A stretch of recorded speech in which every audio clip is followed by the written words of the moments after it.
Hello YouTube family, welcome back to your very own channel rise together.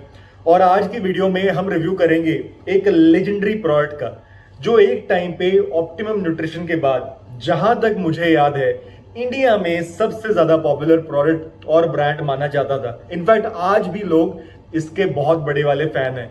तो मैं बात कर रहा हूं मसल टेक के नाइट्रोटेक प्रोडक्ट की।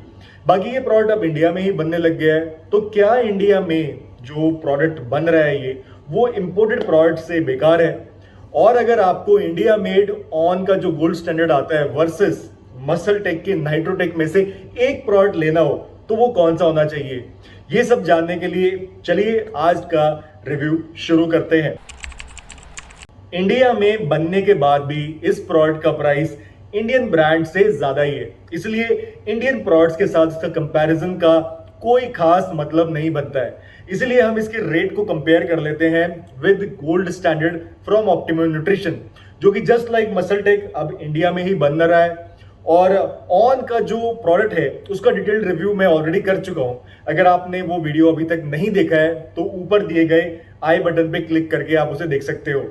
सो जैसा अभी आप देख सकते हो, ऑन का वे प्रोटीन आपको पड़ता है 3099 में 2 LBS, वहीं नाइट्रोटेक आपको पड़ता है 2999 में। And even though price of on is higher, but अगर हम पर ग्राम प्रोटीन की कॉस्टिंग निकालें तो यहां पे नाइट्रोटेक की प्राइसिंग थोड़ी सी ज्यादा आपको दिखेगी, टू बी प्रिसाइज 9 पैसे ज्यादा। लेकिन नाइट्रोटेक में आपको क्रिएटिन भी मिलता है 3 ग्राम पर सर्विंग, इसीलिए मेरे हिसाब से नाइट्रोटेक की प्राइसिंग ओवरऑल बढ़िया है। बाकी ये दोनों ही प्रोडक्ट्स आपको अगर आप ऑफलाइन खरीदते हो, ऑफलाइन स्टोर से खरीदते हो, तो आपको 2600-2700 रुपए के हेर फेर में मिल जाने चाहिए। दोनों प्रोडक्ट्स का जो सर्विंग साइज है वो काफी डिफरेंट है। जहां ऑन की एक सर्विंग लगभग 30 ग्राम की है, वहीं नाइट्रोटेक की एक सर्विंग 45 ग्राम की है। इसीलिए न्यूट्रिशन प्रोफाइल अगर हम पर सर्विंग कंपेयर करेंगे तो हर चीज आपको नाइट्रोटेक की ज्यादा लगेगी। मतलब नाइट्रोटेक में आपको प्रोटीन, ओवरऑल कैलोरीज, कार्ब्स और फैट कंटेंट ज्यादा दिखेगा। वही अगर हम 30.4 ग्राम की सर्विंग के हिसाब से नाइट्रोटेक के मैक्रोस को कैलकुलेट करेंगे तो सारी चीजें हमें कम दिखेंगी, यानी कम हो जाएंगी, इंक्लूडिंग प्रोटीन कंटेंट, जो कि आपको मिलेगा बस 20.6 ग्राम। सो ऑल इन ऑल मेरे हिसाब से वे प्रोटीन हम लेते हैं प्रोटीन के लिए, और अगर किसी प्रोडक्ट में प्रोटीन ही कम मिल रहा है तो मैं उसको हल्का प्रोडक्ट ही मानूंगा। Which means in terms of nutrition profile on का जो प्रोडक्ट है उसके पास स्लाइटली अपर हैंड है। बाकी कंपोजिशन के मामले में भी ऑन का जो वे प्रोटीन है वो थोड़ा बेटर है, इन द सेंस कि उसमें ज्यादा एक्सिपिएंट्स नहीं है, जैसे कि ज़ेंथम गम, कैरेगन गम और सेलुलोज गम। जब आप नाइट्रोटेक का प्रोडक्ट खोल के स्मेल करोगे तो कोकोआ पाउडर की हल्की स्मेल आती है, जिसे मैं ना ही खुशबू बोलूंगा और ना ही मैं उसको बदबू कहूंगा। इसके अलावा प्रोडक्ट यूनिफॉर्मली कलर्ड है, विच मीन्स यूनिफॉर्म मिक्सिंग हुई है पाउडर की, अच्छे से ब्लेंड किया हुआ है पाउडर को। बाकी प्रोडक्ट को सूखा खा के पाउडर की फ्लो प्रॉपर्टीज देख के मेरे को कॉन्फिडेंस आ गया था कि प्रोडक्ट में वे प्रोटीन ही यूज करा हुआ है और लैब टेस्ट में ये प्रोडक्ट ठीक ठाक परफॉर्म करेगा।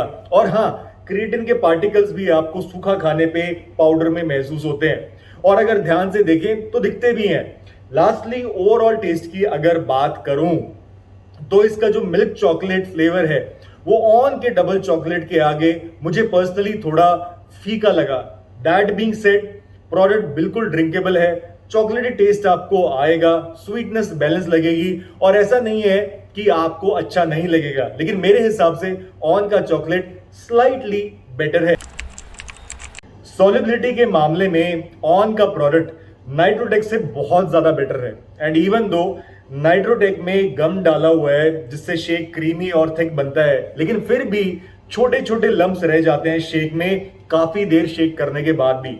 बाकी मेरा ये मानना है कि हम बहुत ज्यादा ध्यान देते हैं सॉल्युबिलिटी पे, और अगर किसी प्रोडक्ट में लम्प्स बन भी रहे हैं तो वो कोई बहुत बड़ा इशू नहीं होना चाहिए, क्योंकि अगर लम्प्स हैं तो भी जैसे ही आप उसको मुंह में गल्प करोगे, घूट लोगे, तो वो छोटे छोटे लम्प्स टूट ही जाने हैं। सो अनलेस सॉल्युबिलिटी बहुत ही खराब हो, जैसे पतंजलि के न्यूट्रेला वे के साथ इशू है, मेरे हिसाब से आपको टेंशन एटलीस्ट सॉल्युबिलिटी की ज्यादा नहीं लेनी चाहिए।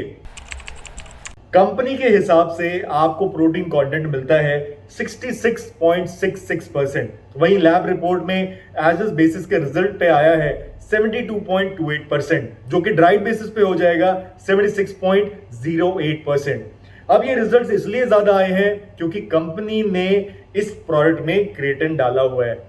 वही अगर फैट और कार्ब की हम बात करें तो जहां फैट कंटेंट लैब रिपोर्ट के हिसाब से कम आया है, वहीं कार्ब कंटेंट लैब रिपोर्ट में ज्यादा आया है। कुल मिला के मैं प्रोडक्ट को पास ही मानूंगा। लेकिन यहां पे अगर आप ऑन के lab testing results versus label claim के जो ओवरऑल कंपैरिजन मैंने दिखाया था ऑन प्रोडक्ट का जब रिव्यू किया था उस वाली वीडियो में, तो अगर उस स्क्रीनशॉट को मैं वापस से आपको दिखा देता हूं, उन रिजल्ट्स को आप देखोगे तो वहां पे हर पैरामीटर एग्जैक्टली सेम था। यानी जो लेबल पे क्लेम है वही लैब रिपोर्ट में आया था ऑन के प्रोडक्ट में।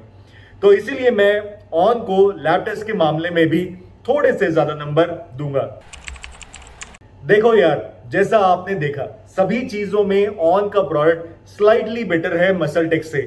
तो अनलेस एंड अनटिल आपको ऐसा प्रोडक्ट चाहिए जिसमें क्रिएटिन आपको मिक्स किया हुआ मिले ही मिले, तो फिर आप नाइट्रोटेक ले सकते हो। प्रोडक्ट में ऐसा कोई बुराई नहीं है। एल्स मेरे हिसाब से on would be a better choice. बाकी कुछ व्यूअर्स का ये मानना है कि जो इंपोर्टेड नाइट्रोटेक है वो बेटर है इंडियन मेड प्रोडक्ट से। तो यहां पे मैं बोलूंगा कि एक डिफरेंस है, यानी इंपोर्टेड प्रोडक्ट में आपको डाइजेस्टिव एंजाइम्स मिल जाते हैं लेकिन इंडियन मेड प्रोडक्ट में नहीं है। तो कुछ लोगों को डाइजेशन रिलेटेड इशू इंडिया वाले प्रोडक्ट से हो सकते हैं। हालांकि मेरे को ऐसा कुछ भी नहीं लगा और इन टर्म्स ऑफ डाइजेशन मैंने कोई इशू फेस नहीं किया ड्यूरिंग माय यूसेज।